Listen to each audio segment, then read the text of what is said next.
So as soon as I saw it on TV, I kind of ran down just to make sure no one was hurt. It was scary. This kind of thing doesn't happen here. Shock and shaken up. Our breaking news begins in Maryland, where a suspect who allegedly stole an MDOT tow truck is arrested, but not before leading police on a high-speed chase that stretched from Prince George's to Montgomery counties. Hi, everybody. Thanks for joining us tonight at 9 o'clock. I'm Chris Flanagan. And I'm Marielle Carbone. This stunning pursuit began sometime after 5 p.m. where 95 and 495 intersect in College Park. Along the way, the truck smashed into multiple cars, ran red lights, drove on the wrong side of the highway, dipped through the woods and back onto roads and highways. Yeah, the chase finally came to an end just before 6:30 this evening when police cornered the driver in Silver Spring. We have live team coverage tonight. In moments, we hear from a driver who was hit by the stolen tow truck during that chase. Yeah, but first, Daniel Hamburg with what he just learned from a news conference that just wrapped up. Yeah, Marielle, we learned that this all started in an accident that happened at 495 Greenbelt Metro. One of those cars that was involved was a white Ford Ranger pickup, which crashed at the park and ride at Route 1. That is when the vehicle right behind me you see on the tow truck, this emergency patrol vehicle, stopped to see if that driver was okay. That's when the driver of that Ford got out and got into this emergency patrol vehicle. Of course, then that man drove it through Prince George's County, through Montgomery County, as you said. Along the way, we just learned that he hit 11 cars, including, in addition to, 3 police vehicles. This was, of course, a very scary situation for people on the road. And this, where we are right now, Carroll Motor Fuels, right next to Trader Joe's and West Burnt Mills Park here near Silver Spring. This is where it ended, in the ditch over here. I talked with an employee of the gas station here who saw the crash happen. After the police is coming, he don't want to open the door. After the police is broken the window and catch him. You know, it's a big problem.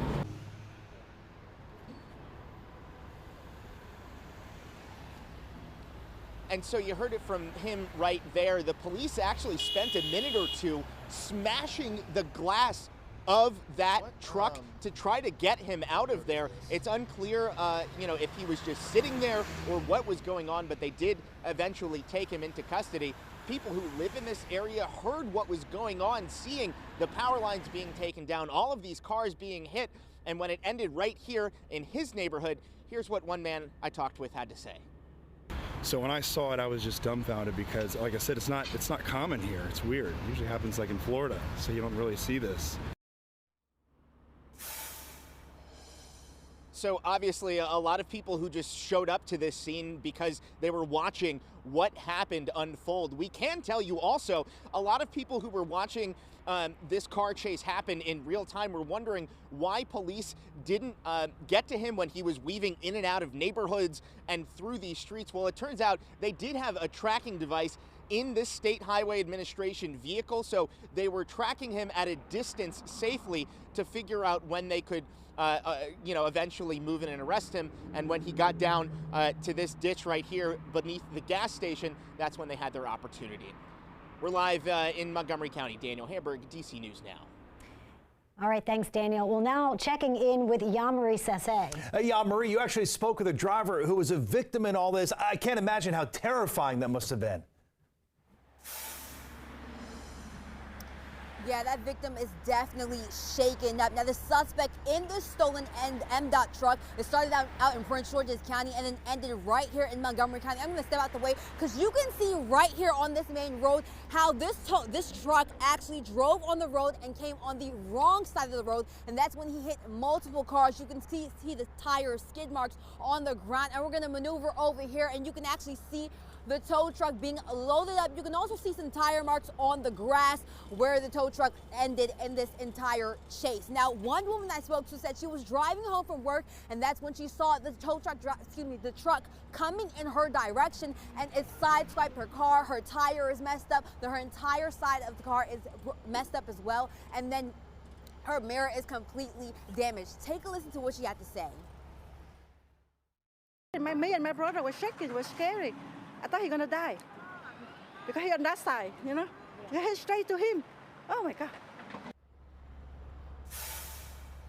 Yeah, as you can see right now, this MDOT truck is being loaded up at this moment, but we will continue to bring you the latest as we learn more about the suspect in this case.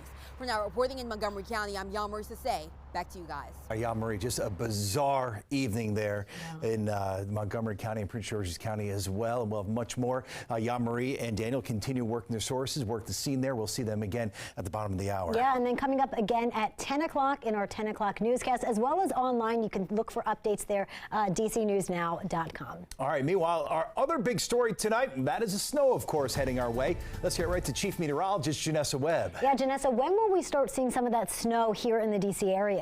We actually have snow currently coming down farther to our west. Current radar shows you this big clip of snow already impacting Columbus out towards Cincinnati for the last couple of hours. So DC Metro, it's not you yet, but we still have sections of the DMV highly impacted by the storm system already from Kaiser, Cumberland. So it's creeping in pretty slow, but once it starts to get momentum, it is going to race across our region. Right now, Luray, you have a dividing line from Front Royal into Winchester, where you're dealing with a little bit of rain, graupel, and sleet included with that moisture.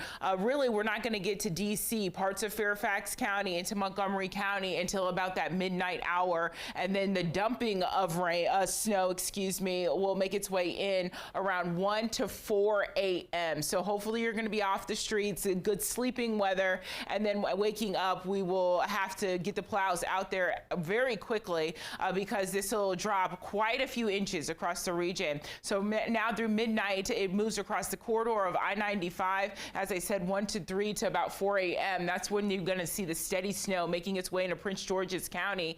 And then around 7 o'clock tomorrow morning, this entire storm system will completely be out of here. And then you'll just go ahead and enjoy all the sunshine it's going to provide really behind this storm system as we go into your Saturday. We have multiple warnings and advisories that are put in place out towards Kaiser, Cumberland, stretching into Montgomery County now, even Baltimore County winter storm warnings that are currently in place until 5 a.m. That winter weather advisory will stay in place until 7 a.m. for the district and counties to the south. Wind flow is going to be up and down, but the heaviest winds happen tomorrow morning, where drifting snow is going to be a huge issue. We'll time out this storm system, talk about totals, and there's a big component with visibility that's about to really go downhill very quickly across the region. I have the full breakdown coming up.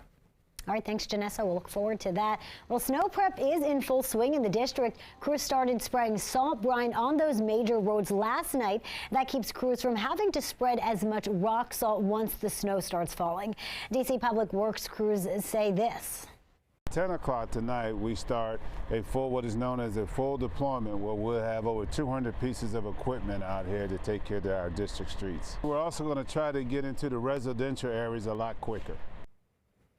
And you can check which streets have been plowed in real time with DC's Snowplow Tracker. We're also tracking the timing of the storm system on our website on dcnewsnow.com. And we have a traffic alert now at 9 because of the weather. A stretch of GW Memorial Parkway is closed until further notice.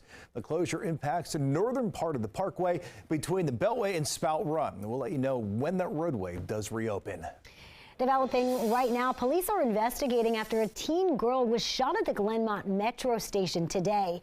Metro Transit police say it happened on the top level of the parking garage on Georgia Avenue in Silver Spring. The girl was taken to the hospital. She is expected to be okay. Police are still searching for the shooter tonight. Well, Prince George's County police have charged 2 more people in the shooting death of a 2-year-old boy last week. This time, teenagers, both boys 15 and 16 years old. Both are being charged as adults. Police already arrested 2 men in this case. They say they're still looking for additional suspects. And tonight, the potential monumental move, the Wizards and Capitals from the district to Alexandria. Well, it's creating a monumental back and forth between the 2 cities. Yeah, it stems from the finances of this massive deal, which would bring an arena and entertainment district to Potomac Yard. Max Marcella reports the district says the price tag today will not be the price tag by the end of this deal. This rendering shows just how dramatically different Potomac Yard would look in a few years if this monumental deal goes through. A new home for the Caps and Wizards, a concert venue, and down the line, a slew of new hotels, retail, and residential developments. It's a win-win for everyone. That opportunity is why Monumental is pushing for this plan's approval by lawmakers in Richmond. And this newly released economic and fiscal impact study shows part of why Alexandria is doing the same. It says over the next 30 years, this project would generate a net fiscal impact of $464 million, about $400 million more than what would be generated without the monumental move. We just have a new round of questions that are not, fully answered. But there's skepticism from both critics of the project from Virginia. This seems very optimistic, And D.C. Council Chairman Phil Mendelson. He spoke with D.C. News Now after we received this report from the district's budget office, which says because interest payments and maintenance costs were not included in the project's initial estimate, the cost is closer to $5.5 billion than the initial $2 billion first reported by Monumental. I've seen this in the district when these stadium proposals are presented. They're presented with very optimistic figures, and they leave out costs like what the maintenance is.